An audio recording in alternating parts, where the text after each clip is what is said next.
বলছেন ঘোড়ার গোশত খাওয়া যায় আছে কিনা। অনেক সময় দেখছি যে ওই যে গাজীপুরে ঘোড়ার গোশত 250 টাকা কেজি ধরে বিক্রি হইতেছে। আবার গতকাল দেখছি যে অনেকে ঘোড়ার গোশতটারে গরুর গোশত কইয়া 800 টাকা বেচে দিতেছে। এই যে আবার হোটেলেও চলতেছে এখন একটা বেজাল ফর সিন্নি, কয়েকদিন আগে চলছে কুত্তা, হন চলতেছে ঘোড়া।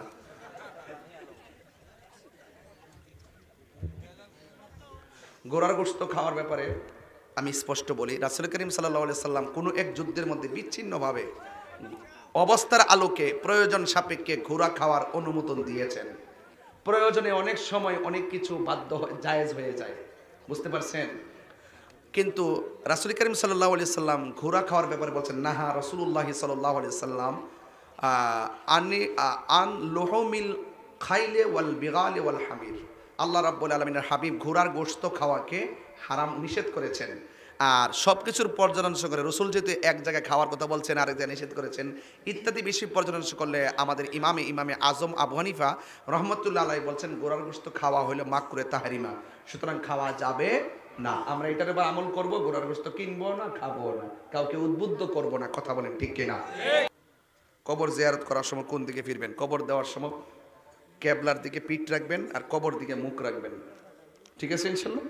এটাই হলো তরিকা। মারহাবা জোরে কেন আর পারতাম না। আরেকজনে প্রশ্ন করছে ঘোড়ার গোশত খাওয়া যায় আছে কিনা।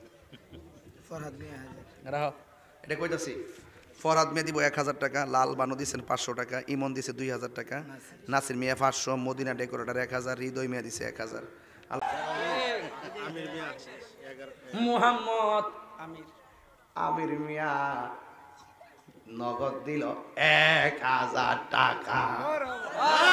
ওই আমার আল্লাহ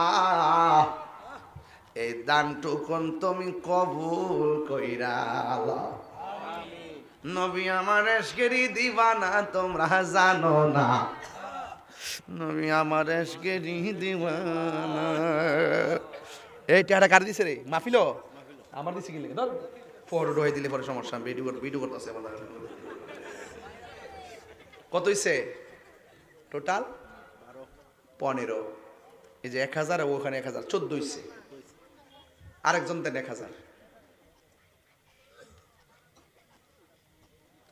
বাবা 14 হইলে আরেকজন দেন 15000 মিলাই দেই। কে দিবেন? 1000। লাস্টের একজন দেন 1000। উই নাম কি? মোহাম্মদ শাহাবুদ্দিন। মোহাম্মদ শাহাবুদ্দিন সাহেব দিলেন 1000 টাকা। মারহাবা। মোহাম্মদ শাহাবুদ্দিন আবু সুফিয়ান হুজুর, মোহাম্মদ শাহাবুদ্দিন 1000 টাকা কবুল করো, মঞ্জুর করো। মা বাবার গুনাহ মাফ করে দাও, হায়াতে বরকত দিয়ে দাও। আল্লাহ গো নবী না দেখায়া মরণ দিও না, জোরে গো আমিন। মনে বড় আশা ছিল যাব মাদিনা, মুখাওয়ালা মদিনা বাদা, আমায় তুমি দেখা দাও। ভীষণ ভাইরা উঁচু কণ্ঠে বলো রসুল চাই কি চাই না? দরকার আছে কি না?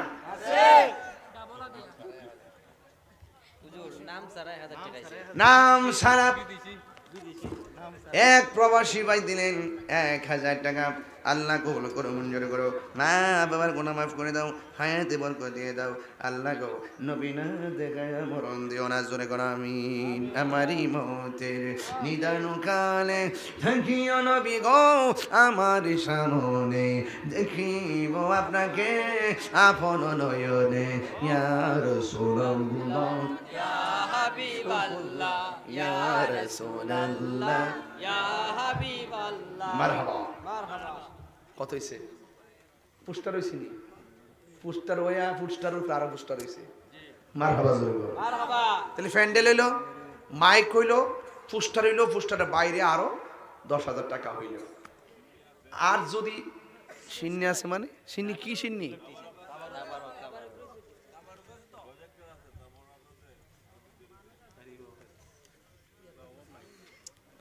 এখানে একটা গুরুত্বপূর্ণ কথা লেখছে হুজুর, যারা টাকা লেখায় অনেক জায়গায় টাকা দিতে চায় না। না, যারা দেওয়ার কথা বলছেন এটা একটা ওয়াদা। এটা কি ওয়াদা? যদি আপনি রক্ষা না করেন, মনে করলেন যে খালকা একটা কমিয়ে আনছেন, বিপদ যে কেমনে আইব আপনি টেরও পাইবেন না। আর যদি আপনি দিয়ে দেন আপনার সম্পদ আরো বাড়বে, কিন্তু না দিলে কমবে। যারা ওয়াদা করছেন একটা লোক যেন না দেওয়া ছাড়া থাকে, সবাই দিবেন সময় মতো ইনশাআল্লাহ। তাবারক দিয়ে ছাত্রদেরকে ইফতার করানো হয়েছে, কিসে ইফতার করাইছেন? আলহামদুলিল্লাহ, অনেক সওয়াব পাইছেন। কবর জিয়ারত করার সময় কোন দিকে ফিরবেন? কবর দেওয়ার সময় কেবলার দিকে পিঠ রাখবেন আর কবর দিকে মুখ রাখবেন, ঠিক আছে ইনশাআল্লাহ? এটাই হলো তরিকা। মারহাবা জোরে কেন, আর পারতাম না। আরেকজনে প্রশ্ন করছে গোরার গোশত খাওয়া যায় আছে কিনা? ফরহাদ মিয়া এটা কইতাছি। ফরহাদ মিয়া দিব 1000 টাকা, লাল বানু দিছেন 500 টাকা, ইমন দিছে 2000 টাকা, নাসির মিয়া 500, মদিনা ডেকোরেটর 1000, হৃদয় মিয়া দিছে 1000। আল্লাহ কবুল করো। একজন বলছেন গোরার গোশত খাওয়া যায় আছে কিনা? অনেক সময় দেখছি যে ওই যে গাজীপুরে গোরার গোশত 250 টাকা কেজি ধরে বিক্রি হইতেছে। আবার গতকাল দেখছি যে অনেকে গোরার গোশতটারে গরুর গোশত কইয়া 800 টাকা বেচে দিতেছে। এই যে আবার হোটেলেও চলতেছে এখন একটা বেজালো ফরসিননি, কয়েকদিন আগে চলছে কুত্তা, হন চলতেছে গোরা।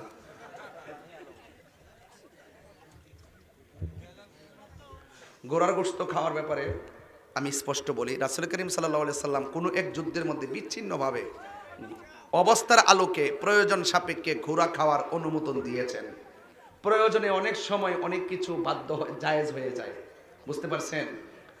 কিন্তু রাসূল করিম সাল্লাল্লাহু আলাইহি সাল্লাম ঘোড়া খাওয়ার ব্যাপারে বলছেন, নাহা রাসূলুল্লাহ সাল্লাল্লাহু আলাইহি সাল্লাম আন লুহুমিল খাইলে ওয়াল বিগালি ওয়াল হামির। আল্লাহ রাব্বুল আলামিনের হাবিব ঘোড়ার গোশত খাওয়াকে হারাম নিষেধ করেছেন। আর সব কিছুর পর্যালোচনা করে রসুল যেহেতু এক জায়গায় খাওয়ার কথা বলছেন, আরেক জায়গায় নিষেধ করেছেন ইত্যাদি বেশি পর্যালোচনা করলে আমাদের ইমামে আজম আবু হানিফা রহমতুল্লাহ আলাইহি বলছেন গোড়ার গোশত খাওয়া হইলে মাকরুহে তাহরিমা, সুতরাং খাওয়া যাবে না। আমরা এটার উপর আমল করব, গোড়ার গোশত কিনবো না, খাবো না, কাউকে উদ্বুদ্ধ করব না। কথা বলেন ঠিক কিনা? নুর আলম দিছেন 1100 টাকা, বলি মারহাবা। আল্লাহ আপনি কবুল করেন, আমিন।